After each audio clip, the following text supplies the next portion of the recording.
woman itself crossing their womanhood. Forget about, she has been so much brainwashed. She has been so much, you can say, from very childhood, trained in this mind-oriented aspect of life.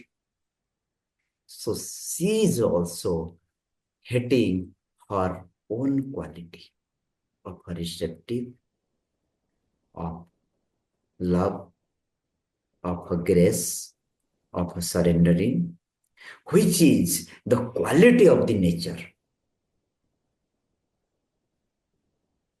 Nature is not aggressive. Nature is not forceful. Nature's energy is very, you can say, graceful. So it does not open up, that means it does not make, that means a seed does not turns to flower in next day.